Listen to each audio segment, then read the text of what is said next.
In my recent video on bank trading strategies, I talked about 4 popular ways that bank traders trade, including something called mean reversion or arbitrage.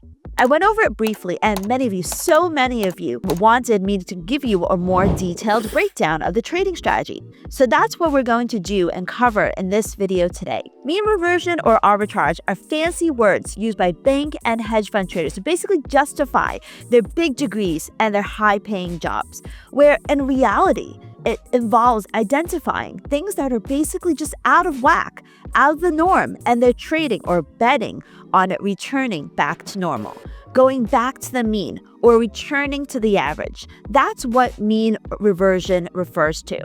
Arbitrage, on the other hand, means identifying price differences that shouldn't be there in the first place, and then taking a trade based upon that idea that the anomaly will disappear. Now, I'm not wearing pajamas today, but as individual traders, we can also find ways to apply this philosophy in the comfort of our own home. And that's what I showed you in my last video. We don't need to have access to complex, high-frequency algorithms, but we can also assume that on a short-term basis, when prices get overextended, they'll end up returning back to the average, back to the norm, where normal things are occurring. There are many ways to identify overextension, but here's one way that I like to do it. And that's using something called Bollinger Bands, which basically measure how far away the price is away from the average. So let's go ahead and go to the charts so I can show you exactly how this works. Okay, so let's start with a blank chart, and I'll show you how to add on the Bollinger Bands. So on Tradingview, you click on Indicators, and you just type in Bollinger Bands. So when you type in Bollinger Bands, you will get the standard Bollinger Bands. And I'm going to add on 2 bands and show you how we put on 2 sets of Bollinger Bands to create this trading strategy. So whenever you add Bollinger Bands on your charts, you always get the 20 SMA and the 2 standard deviation as the default. So what this means is that the blue line, the middle line, is the average, and the lines above and below represent 2 standard deviations away from the average. So the idea is that 98%, so 100 minus 2, 98% of all price action should be encompassed within these 2 bands. And that's, or basically 98% of the overall average. So what I like to do, first of all, is to make these all the same color. So I'm not looking at this rainbow panel. So we've got the 20 SMA. We've got the 2 standard deviations. So I'll leave the basis blue because I like that to be a little different. Then we're going to change the upper band to be black, and we're going to change the lower band to be black as well. And we don't need the background. So this is the default. Now we've added another set of Bollinger Bands, which we need in order to measure extreme conditions. And that's going to be the 3rd standard deviation Bollinger Band. So remember, the inputs and the defaults are 20 period 2 standard deviation. So I simply changed this to 20 period 3 standard deviation. And we don't need the basis because we're going to keep the original 2 standard deviation basis. And once again, I change all of these to black. And I change this to black, and I remove the background. So now you've got the indicators that I use to measure overbought, oversold conditions. And this is the way you add them to your charts. And we look at this. We look for extreme extensions on 15-minute charts. This is the strategy that I showed you that we can use to kind of mimic the techniques of bank traders. So what we want is we want to look for a couple of things. I'm going to show you the what I like to call the quote-unquote perfect trade so that you can understand how that works. And we're going to then dissect all of the trades that we see on the Eurodollar chart. So the perfect trade is something that looks like this over here, where we basically see the currency pair Eurodollar drop and touch, or ideally close below, the 3rd standard deviation Bollinger Band, which is the outside band. So the first thing you want to see is you want to see it close below the 3rd standard deviation Bollinger Band. And then what you want to see is you want to see it move back above the 2nd standard deviation Bollinger Band. So what this is telling us is that we had an extreme condition, and then it recovered and went back towards normal conditions. So we see a close above the 2nd standard deviation Bollinger Band. But what we want to make sure is that it truly has formed a bottom. So we want to make sure that it makes a little bit of a new high, either, by no fewer than 2 pips, somewhere between 2 to 5 pips. I leave that as your discretion. But we need to see a new high in excess of 2 pips in the euro dollar. And when we see that, that's when we want to go long in this case with a stop at the swing low here. So the stop at the most recent low, I'm going to remove that arrow, the stop at the swing low. And then what you want to do is you want to target either the midline, in this case we're too close to the midline, or the Bollinger Band on the other side, and then trail your stop accordingly. So I'm going to break down these rules again over here so that you can understand. Step number 1, let me get closer to my screen. You want to see, for a long trade, a close below the 3 standard deviation Bollinger Band.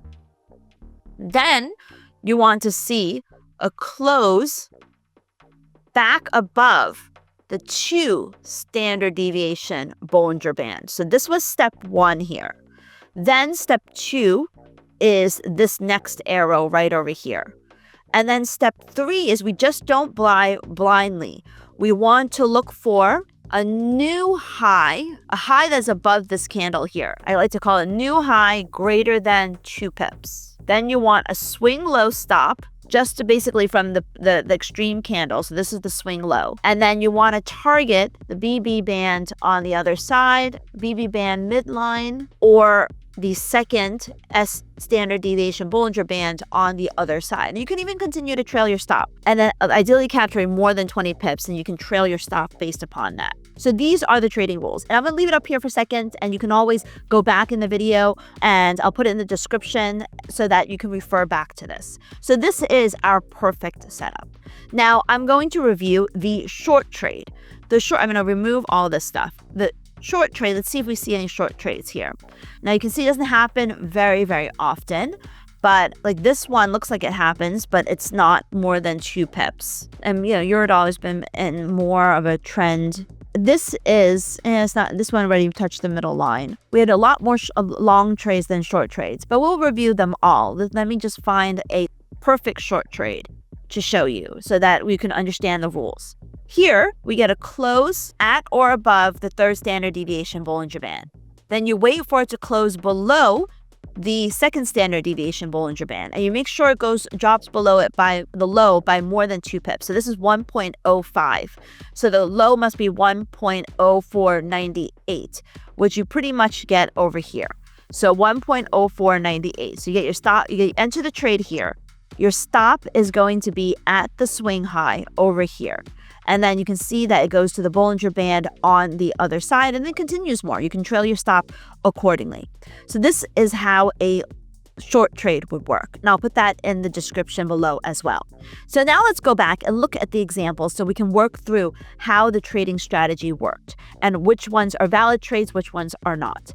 So here you can see we do get the close above the 3rd standard deviation Bollinger Band. So we're waiting for a setup. So this is the setup right here. So we have the setup here. We get the close below the 1st standard deviation Bollinger Band. Then, and this low here is 99, so 97, or basically figure, 97 is when we enter. So we enter somewhere around here. Now, we only get down to the Bollinger Band here, which isn't that much, and then it kind of goes against us. But sometimes you want to take off half your position when it goes to the Bollinger Band and move your stop to break even, and then make sure that it doesn't cross back above here. This is another example. This we go as a long example. And in this case, what you want to see is you want to see a close above the Bollinger Band, which is what you get here. But unfortunately, this is not enough of a move. This is not a valid trade because the high is not more than 2 pips against the other high. The high is 90 here and the high here is 90.6. So really, we don't get that at all until over here.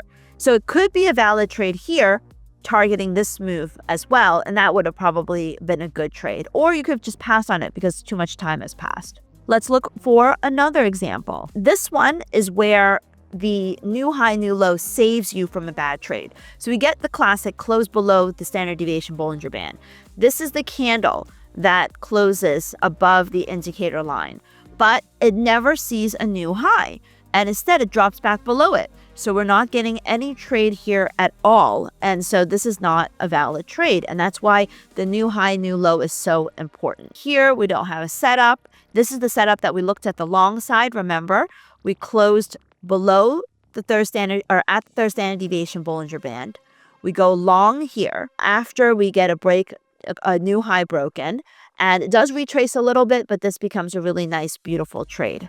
Let's see if we have any more trades here. Doesn't happen very often, but when it does, it can be quite powerful. So this, we get a close at above the Bollinger Band. It drops below it. This one, the low is 90. And next one, this low is 88. So, it's not quite 2 pips because it's a little bit less than 2 pips and saves you from the bad trade. This one is a valid trade. This one, we close below the third standard deviation Bollinger Band. We get a new high here. We get a close above the Bollinger Band here, 78. So we don't get the new high until over here, but that's okay because the new high is still formed and this becomes a really nice, long up trade here. Let's see where else we see a setup. No setups here. And this is a 15-minute chart, so we're not going that far back. It feels like it's a long time, but it's really not that far back. So this is not a valid trade because there's no new highs being set here. Let's remove our horizontal line here. Here, this is a stop trade. Actually, is it? Let's see. The low here is 104.73 and the low here is 104.71.72. So this also saves you from a bad trade, which is why we want to make sure we see a meaningful 2 to 5 pips. I would say more like 3 pips in order to get into the trade. So no trade there. This no trade over here because this is not there's no new high set above here. When I gave the example on the other chart, we did have a lot of trades because it was a different week. And that's why some weeks we get it, some weeks we don't. So this, we get a close above the third standard deviation Bollinger Band. And so this is the close, but we also don't really get a new low here. This one, we get a close. This becomes a new low, targeting the Bollinger Band the other side. It's really a scalp trade here. We didn't really get too much pips here, but it did work out. Here's another example. Let's see. We get a close below the third standard deviation Bollinger Band. No new high set until over here, but it's very close to moving average. But even if you got into this trade, so we dropped below the third standard deviation Bollinger Band, we closed new high, probably set over here at 105.16. Maybe you would have gotten about your 20 pip target up over here, which, it takes a little bit of time, but it's really not too long because it's a 15-minute chart. So here, same story. We get a close below the third standard deviation Bollinger Band here. So we wait. We finally get a close over here. And this is the candle that is the close above the third standard deviation second standard deviation Bollinger Band. This is where we go 3 pips above. And this is where we go long. And then it targets the Bollinger Band on the other side. Let's see where else. So, very small scalp trades, but this is what the bank traders do. They're not, the mean reversion trades are not trades where you're going for big, huge pips. They're, just scalp trades in the market. So this is another trade setup here. This one, 68. This one, you probably wouldn't have got enough pips to make it meaningful. This is a nice trade. We close below the third standard deviation Bollinger Band. We go long somewhere here, and it goes to the middle line and exceeds it a little bit. This is the classic short trade that we looked at. This is a beautiful trade that turned into a really nice move lower. No trades over here. We're just going to look at one more example. No trades here because we did not make a new low here. Also, no new trades here. This is probably a trade where we see the close below the third standard deviation Bollinger Band. We go long pretty much somewhere over here because we get the close above the Bollinger Band. We get the move above it, and this becomes a really nice move that moves all the way over here. So, this, I like to use this for Euro dollar. It also, kind of works for dollar yen, dollar Swiss. Euro dollar is my favorite. I invite you to explore the strategy yourself and, take a look at it. It is for more of the day traders, the scalp traders who want to catch these short anomalies in the market. It doesn't happen often, but remember, these are 15-minute charts. So it looks like it's a very long time, but it really isn't. If you want to learn more about how hedge funds develop trading strategies, type in hedge fund strategies in the comments below, and I'll make a future video on it. And if you learned something from this video, please hit the like button. It lets me know that you're finding these videos valuable. And make sure you subscribe to the channel so you don't miss more trading tips like this. I'll see you in the next video.